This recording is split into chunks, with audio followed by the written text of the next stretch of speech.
سورہ یوسف آیت نمبر 41 یعنی 41۔ اعوذ باللہ من الشیطان الرجیم، بسم اللہ الرحمن الرحیم۔ یا صاحب السجن، اے میرے قید خانے کے دو ساتھیوں، اما احدکما، بہرحال تم میں سے ایک، فیسقی ربہ خمرا، پس وہ پلائے گا اپنے آقا کو شراب، و اما الآخر، اور بہرحال دوسرا، فیصلب، پس وہ سولی پہ لٹکایا جائے گا۔ ساتھ ساتھ میں پڑھا رہی ہوں، ساتھ ترجمہ بھی ہوگا، تشریح بھی ہوگی، ٹھیک ہے۔ دیکھیں جی، اس سے پہلے ابھی میں نے آپ کو پڑھایا ہے کہ جس دن یوسف علیہ السلام کو قید خانے میں ڈالا گیا تھا تو دو نوجوان ان کے ساتھ جیل میں بند کیے گئے، ایک بادشاہ ریان بن ولید کا ساتھی، جو اس کا جو ساقی تھا نا، وہ پانی پلانے والا، دوسرا کون سا تھا بتایا؟ باورچی تھا۔ ان دونوں نے خوابیں دیکھی۔ ساقی نے کہا کہ میں نے خواب دیکھی ہے کہ میں شراب نچوڑ رہا ہوں، دوسرے نے کہا کہ میں نے دیکھا ہے کہ میرے سر پہ روٹیوں کا ٹوکرا ہے، اس سے پرندے کھا رہے ہیں۔ تو حضرت یوسف علیہ السلام نے فرمایا کہ میں تمہیں کھانا آنے سے پہلے خواب کی تعبیر بتلاؤں گا، مگر اس سے پہلے ایک ضروری اور اہم بات سمجھ لو۔ بہرحال ان کو توحید و رسالت کا سبق دیا اور اپنے آبا کی ملت کی طرف دعوت دی، پھر ان کو خواب کی تعبیر بھی بتلائی۔ اس کا ذکر ہے، کیا ذکر ہے؟ اے میرے قید خانے کے ساتھیوں، اب میں تمہیں خواب کی تعبیر بتاتا ہوں۔ اما احدکما، بہرحال تم میں سے ایک جو ساقی ہے، فیسقی ربہ خمرا، پس وہ پلائے گا اپنے آقا کو شراب، یعنی وہ رہا ہو کر اپنی ڈیوٹی پہ برقرار رہے گا۔ وہ اما الآخر، اور بہرحال دوسرا جو باورچی ہے نا، اس کا جرم ثابت ہوگا، فیصلب، پس اس کو سولی پہ لٹکایا جائے گا۔ انکوائری ہوئی اور جس سے زہر خریدا تھا نا، تو جس واسطے سے خریدا تھا وہ سب کا سب سامنے آ گیا، تحقیق سے جرم ثابت ہو گیا، اس کو سولی پہ لٹکا دیا گیا۔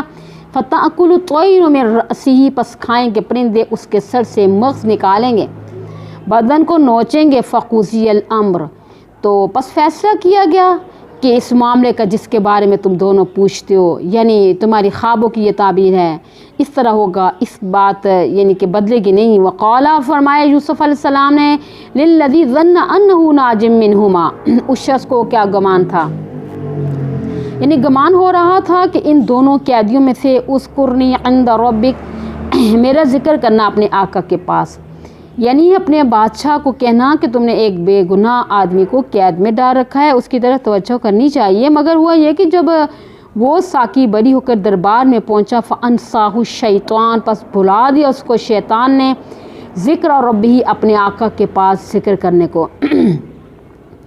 فَلَبِثَ فِي السِّجْنِ بِضْعَ سِنِينَ، پس ٹھہرے رہے قید خانے میں یوسف علیہ السلام کئی سال، یعنی 7 سال، 9 سال، 12 سال کا بھی ذکر تفسیروں میں آتا ہے، اور کافی عرصے تک۔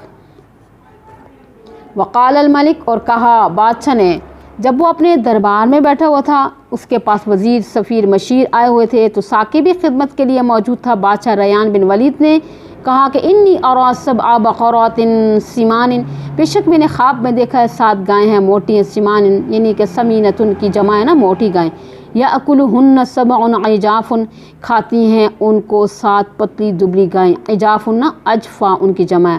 اب یہ کتنی عجیب بات ہے کہ گائیں کو کھا رہی ہے، کہ حالانکہ حقیقت میں ایسا نہیں ہوتا نا، کہ کتے جانوروں کو کھاتے ہیں، بھیڑیے کھا جاتے ہیں، شیر کھا جاتے ہیں، چیتے کھا جاتے ہیں، مگر گائیں تو کسی جانور کو نہیں کھاتی۔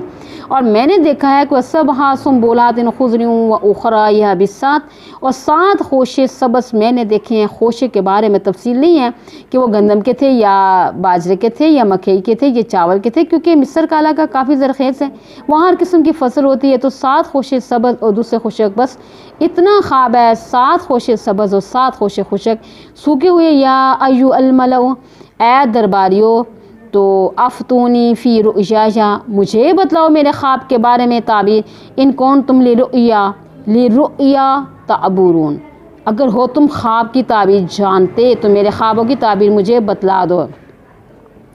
قالو، تو کہنے لگے درباری، اضغاث احلام، پریشان خیالات ہیں، وما نحن بتأویل الاحلام بعالمین، اور ہم پریشان خوابوں کی تعبیر کو جاننے والے نہیں ہیں۔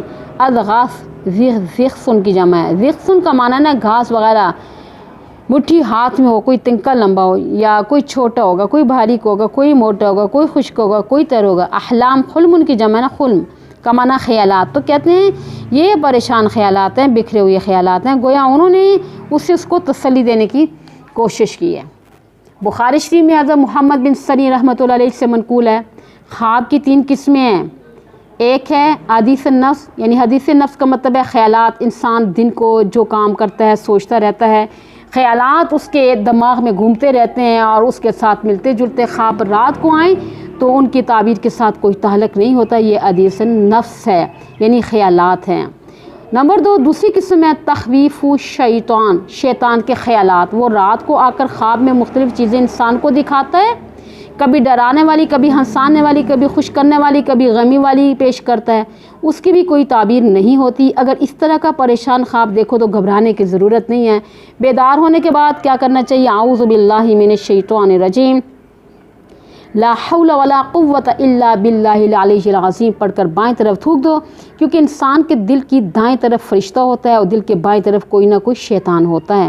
حدیث پاک میں آتا ہے کہ دل میں اچھا خیال پیدا ہو تو وہ فرشتہ القاء کرتا ہے، اگر برا خیال ہو تو سمجھو کہ وہ شیطان کا وسوسہ ہے۔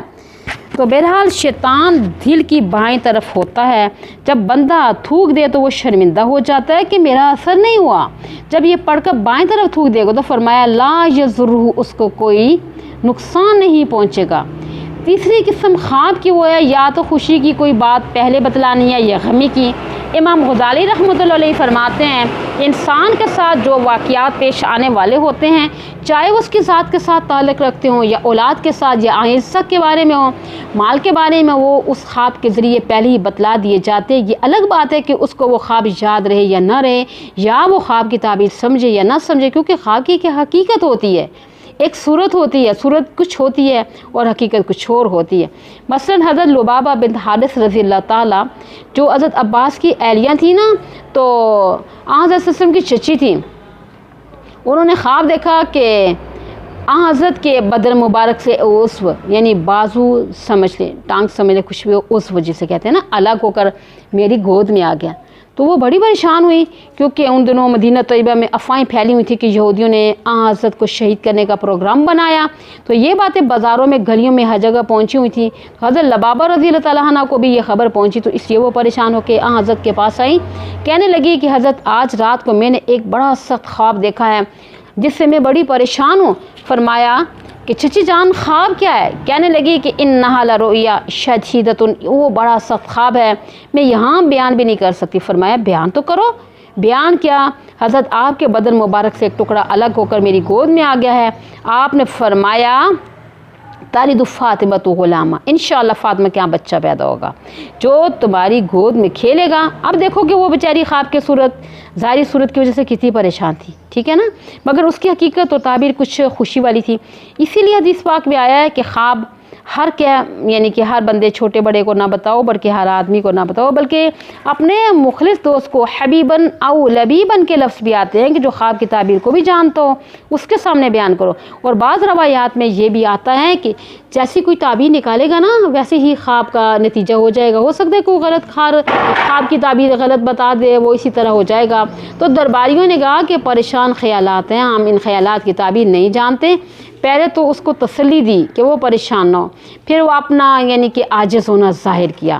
وہ ساقی جو ساتھ کھڑا تھا نا، یہ ساری گفتگو سن رہا تھا، وہ بولا وقال الذی نجا منہما، اور کہا اس شخص نے کہ جس نے نجات پائی تھی ان 2 قیدیوں میں سے، وذکر بعد امہ، اور اس نے یاد کیا ایک مدت کے بعد۔ امتن جو آتا ہے، امت کا لفظ 3 معنوں میں آیا ہے، قرآن کریم میں امت کا لفظ 3 معنوں میں استعمال ہوتا ہے۔ ایک مدت کے معنی میں ہے یہاں، یعنی یہاں معنی آئے گا، دوسرا معنی امت کے گروہ، ٹولہ، قوم، کنتم خیر امت اخرجت للناس، تم بہترین جماعت و قوم ہو جو لوگوں کی اصلاح کے لیے نکالے گئے ہو۔